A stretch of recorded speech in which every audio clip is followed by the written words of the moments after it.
여러분 안녕하세요. 마술처럼 세금을 줄여주는 마세TV입니다. 오늘은 이런 주제를 한번 가져왔습니다. 5% 고금리 시대 금융소득 종합과세 대상자가 되면 정말 세금 폭탄을 맞을까? 라는 주제입니다. 불과 1년 전만 해도 정기예금 금리는 표에서 보시는 것처럼 1% 내외였습니다. 곧 제로금리 시대다 라는 얘기가 심심치 않게 나왔고요. 그래서 은행에 예금을 맡겨가지고는 큰 돈을 벌 수 없다 이런 얘기들을 많이 했었는데요.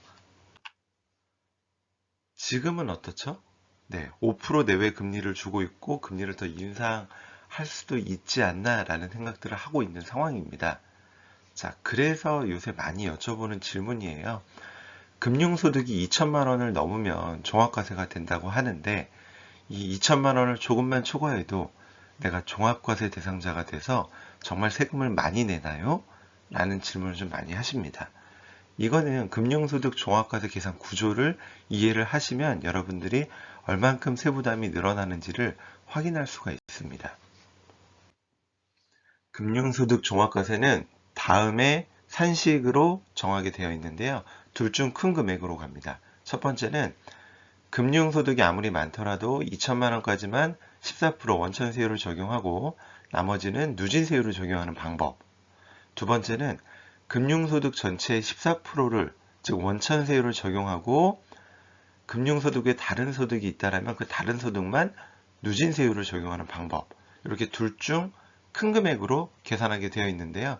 이렇게 말로 하면 좀 어렵기 때문에 숫자로 대입해서 다시 한번 보여드릴게요. 자, 먼저 금융소득이 3천만 원만 있는 경우입니다. 지금부터 계산하는 거에서는 우리 인적공제는 나 혼자다. 그래서 150만 원만 공제한다. 라고 가정하고 계산을 한 겁니다.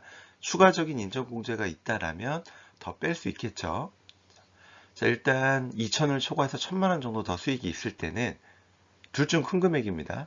자, 먼저 2천만 원까지만 14% 원천세율을 적용하고 2천을 초과한 나머지에 대해서는 누진세율을 적용하는데 자, 그럼 얼마죠? 3천에서 2천을 뺀 1천만 원, 거기에 기본공제 150을 뺀 금액에 대해서 누진세율 6%를 적용합니다. 이렇게 각각 구한 금액을 더하면 331만 원이 되고요. 우리가 은행에서 예금을 맡기고 돈을 받을 때 몇 프로 뛰죠? 14% 뜁니다. 3천만 원에 14% 전체를 띄고 받은 금액이 남게 되는데 이때 3천만 원 전체에 대해서 원천세율을 적용한 14% 적용했을 때는 420만 원이에요. 그러면 둘 중 큰 금액이기 때문에 원천세율을 적용한 420만 원이 더 큽니다. 그래서 내가 추가적으로 납부할 세금이 없는 거예요. 이해가 되시나요? 자, 두 번째. 내가 금융소득이 7천만 원이다. 라고 했을 때를 계산해 볼게요. 그러면 첫 번째 어떻게 한다고 그랬죠? 2천만 원까지만 14% 원천세율을 적용하고 2천 초과한 부분에서 기본공제를 차감한 즉 150만 원을 차감한 금액이 종합소득 과세 표준이 되고 여기가 24% 구간이니까 24%를 곱하고 올해부터는 522만 원이 아니고 576만 원을 차감합니다. 간편법에 의해서 이렇게 계산하면 868만 원인데 7천만 원 전체에 대해서 14% 원천세율을 적용한 게 980만 원이에요. 그러면 이게 더 크죠. 그러니까 7천만 원이라 하더라도 내가 추가적으로 납부할 세금이 없다라고 생각을 하시면 됩니다. 자, 세 번째. 금융소득이 8,120만 원이면 어떻게 되냐? 보시는 것처럼 2천만 원만 원천세율 14% 적용하고 나머지는 종합세율 적용한 금액과 8,120만 원의 원천세율을 적용한 금액의 숫자가 같아집니다. 즉, 여기서 우리가 알 수 있는 건 내가 이제 금융소득에 맡겨서 얼마까지 소득이 나왔을 때 예금 이자 소득이 8,120만 원까지 나왔을 때는 추가적으로 납부할 세금이 없다. 즉 금융소득이 8,120만 원을 넘지 않는다라면 추가적으로 납부할 세금이 없다라고 이해하시면 됩니다. 자, 네 번째 케이스예요. 금융소득이 1억 원이면 어떻게 되죠? 첫 번째가 더 커집니다. 2천만 원까지만 14% 적용하고 1억에 2천을 빼고 기본공제 150만 원을 뺀 금액의 24% 누진세율을 적용했을 때 나온 세금은 1,588만 원입니다. 그런데 1억에 14%를 적용했을 때는 1,400이죠. 그러니까 이때는 추가적으로 납부할 세금이 있다. 그래서 내가 2천만 원을 조금 넘었다라고 해서 추가적으로 납부할 세금이 발생하진 않아요. 언제까지? 금융소득이 8,120만 원을 넘지 않는 한 은행에서 원천징수하고 지급받은 금액, 즉 원천징수한 세율하고 세율이 더 크기 때문에 8,120만 원을 초과하지 않는다라면 내가 추가적으로 납부할 세금은 없다. 이때는 전제 조건이죠. 뭐 다른 소득이 없고 금융소득만 있을 경우에 라는 얘기입니다. 그래서 이를 표로 나타내면 뭐 8,120만 원이 안 될 때는 원천징수한 게 더 크고 이게 넘어가면 종합과세한 세율이 더 크다라는 걸 이 표로 우리가 이해할 수 있습니다. 자, 그런데 문제는 금융소득이 8,120만 원을 넘지 않으면 추가적인 납부세액이 없다까지는 좋지만 2천만 원을 넘으면 건강보험료 피부양자에서 박탈이 될 수 있어서 추가적인 건보료가 나올 수 있다는 거죠. 자, 건강보험료 피부양자 박탈 기준 뭐 많이 들어보셨겠지만 한 번 더 확인을 해볼게요. 이제 어떻게 바뀌었죠? 2022년 9월 이후부터는 자, 소득 요건은 2천만 원이 안 돼야 돼요. 2천만 원 이하일 때만 피부양자가 유지가 될 수 있는 겁니다. 단 사업소득이 있다라면 소득금액 관계없이 박탈이 된다. 사업자 등록이 없다라면 500만 원까지는 유지가 가능하다.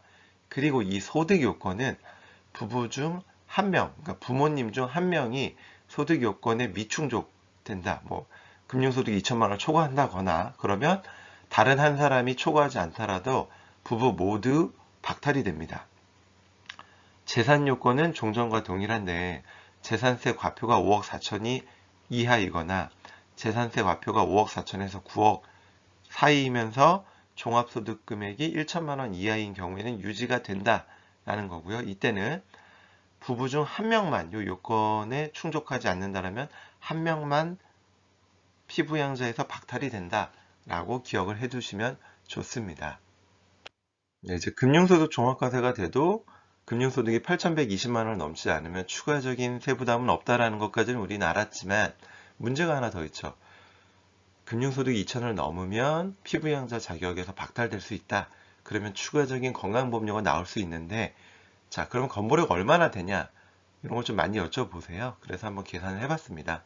내가 금융소득이 3천만 원이 있다라고 하면 여기에 6.99%를 곱하고요. 이걸 12개월 동안 내기 때문에 12로 나누면 매달 납부하는 건보료가 나옵니다. 그래서 금융소득이 3천만 원이다 라고 하면 월 17만 5천 원 정도 건강보험료가 부과가 되고요. 여기에 장기요양보험료라고 해서 건보료의 약 12%가 추가적으로 부과가 됩니다. 그래서 이게 월 2만 원 정도씩 추가로 나오게 돼서 연간 한 235만 원 정도 건보료가 나온다라고 생각을 하시면 되고요. 금융소득이 7천만 원이다 라고 하면 똑같아요. 계산 방법은 6.99%를 곱하고 12로 나누면 됩니다. 그러면 월 40만 원 정도, 그리고 장기요양 보험료는 월 5만 원, 그래서 연간 550만 원 정도 추가적인 건보료가 나온다. 금융소득이 1억이라면 계산했을 때 월 58만 원, 장기요양 보험료 7만 원, 그래서 연간 한 780만 원. 적지 않죠? 이 적지 않은 금액이 나오기 때문에 피부양자 자격을 유지하려고 많이 노력을 하는 겁니다. 우리가. 그래서 얼마나 건보료 부담이 되는지까지 확인을 했고요. 추가적인 건보료가 나오기 때문에 그럼 내가 금융소득을 포기해야 되냐? 그건 아니에요, 여러분. 우리가 뭐 은행에 예금을 맡겨서 이자가 한 7천만 원 정도 나오면 추가적으로 소득세 낼 건 없죠. 그럼 7천만 원을 내가 번 거예요. 여기에 건보료 550만 원 정도를 납부하는 겁니다. 그럼 내 손에 얼마가 남죠? 7천에서 550을 빼면 그래도 6,400만 원 정도 남는 거죠.